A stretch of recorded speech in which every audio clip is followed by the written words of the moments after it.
నమస్తే అండి. Welcome to tree media.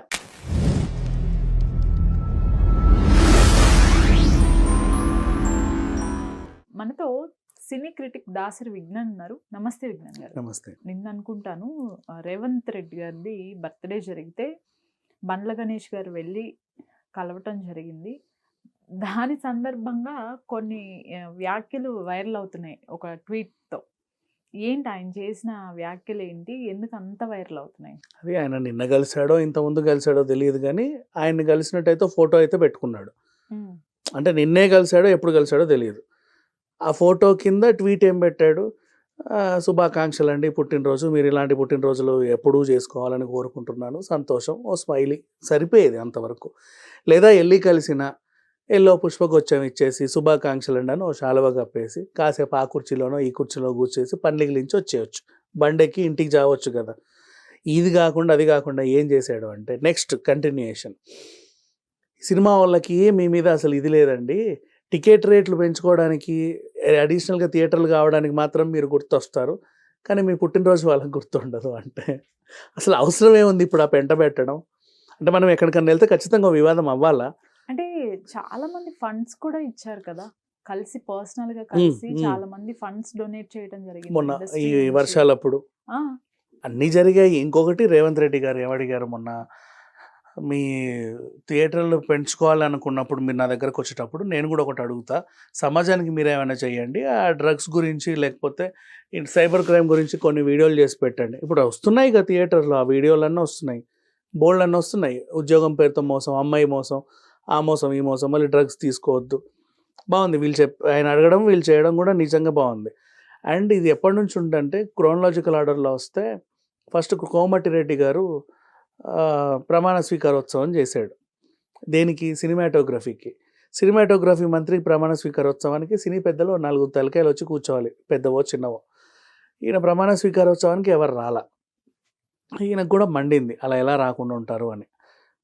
వాళ్ళతో వీళ్ళతో కనుక్కోమని చెప్పారు. "ఏమయ్యా సినీ పెద్దలు మీరెందుకు రాలేదు" అంటే, "అరే వద్దామనే చెప్పులేసుకున్నామండి. టైంకి దిల్ రాజు గారు లేరని తెలిసింది. ఆయన విదేశాల్లో ఉన్నారంట.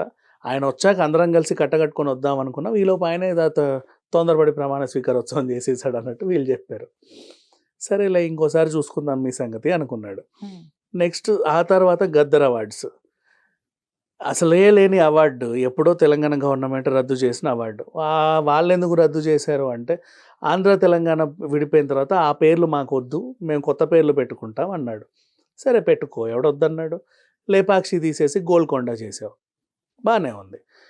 మహానంది అవార్డులు కాదు గదా! ఇది. నంది అవార్డ్సే కదా! నంది ఆంధ్రది మనది గాదు అని వాళ్ళకి ఎవడు జెప్పాడో తెలీదు గానీ క్యాన్సెల్ జేసి పడేశారు. ఆంధ్రాలో ఉంది మహానంది. ఇది మహానంది అవార్డ్స్ కాదు. నంది అవార్డ్స్. ఏ తెలంగాణ గుళ్ళ ముందు నందులు లేవా? వీళ్ళకది కనబడలేదా? తెలీదు. హ్మ్. సరే క్యాన్సెల్ చేశారు. 10 ఏళ్లుగా అట్లాగే పడుంది. ఈయన వచ్చిన తర్వాత పాపం ఎవరికైనా ఓ పురస్కారం ఇద్దాం అనుకున్నాడు గద్దర్ గారికి. గద్దర్ గారి పేరుతో పురస్కారం ఎందుకండి? 10 ఏళ్ల నుంచి ఒక కేటగిరీ ఖాళీగా చచ్చింది అని ఇంకెవరో చెప్పారు. ఏంటది? సినిమా అవార్డులు. హ్మ్. నంది అవార్డులు 10 ఇయర్స్ నుంచి ఖాళీగానే ఉన్నాయి. ఎవరికీ ఇవ్వల. ఆ ప్రభుత్వం క్యాన్సెల్ చేసింది.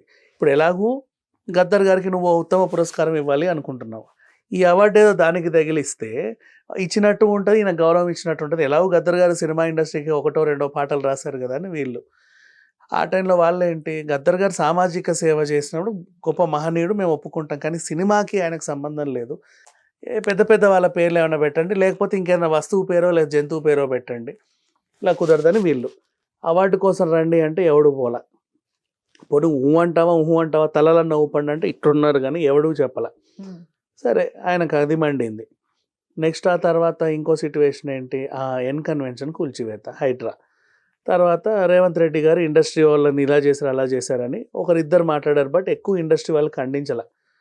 తర్వాత అది జరిగి వారం 10 రోజులు అవ్వలేదు. కొండా సురేఖ గారు, నాగార్జున గారి మీద పడ్డాం. ఇక పరువు నష్టం దావా. ఇక ఇక్కడ దాకొచ్చింది వ్యవహారం. సో, టాలీవుడ్ ఇండస్ట్రీకి రేవంత్ రెడ్డి గారు విలను. ఆయనకిష్టం లేదు. ఇండస్ట్రీ వాళ్ళు ఇక్కడ ఉండడం ఆయనకిష్టం లేదు. మనందరం వెళ్ళిపోదాం. అక్కడి దాకా వచ్చింది. ఇక సరేలే అనుకున్న టైంలో అనుకోకుండా ఈయన బర్త్‌డే రానే వచ్చింది. మరి వీళ్ళెందుకు శుభాకాంక్షలు చెప్పలేదో నాకు తెలీదు గానీ, చెప్పొచ్చు ఇప్పుడు ఆ రోడ్ల మీద రౌండ్‌లేస్తారు గదా! రౌండ్ శుభాకాంక్షలని. ఫిల్మ్ ఛాంబర్ ముందు ఒక రౌండ్ పెడితే అయిపోద్ది కదా! ఎవరేమంటారు ఫ్రమ్ టాలీవుడ్ శుభాకాంక్షలు అని చెబితే అయిపోయేది. ఉమ్. ఎక్కడ ఏది పెట్టాలి, దానికి ఎంత ఖర్చు అవుతుంది, 3-4 వేలు కూడా అవ్వదు.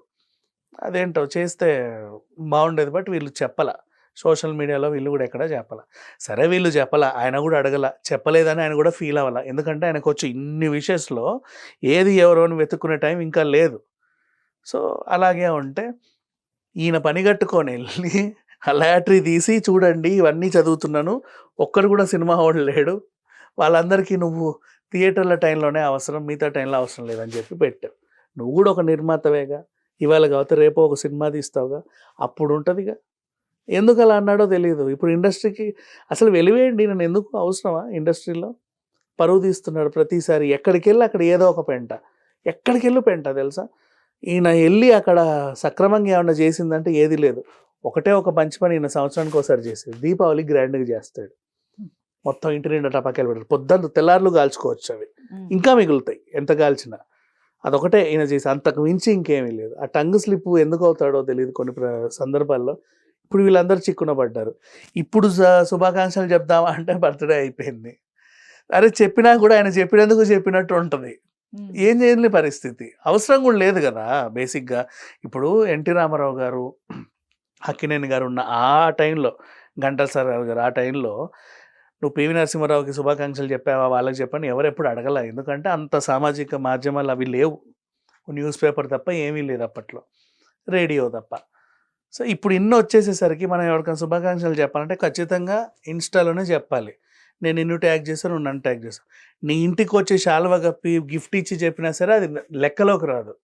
ఖచ్చితంగా ఇన్స్టాలోనో ఫేస్బుక్లోనో చెప్పాలి, అప్పుడే చెప్పినట్టు అనమాట. అట్లా తయారైపోయింది.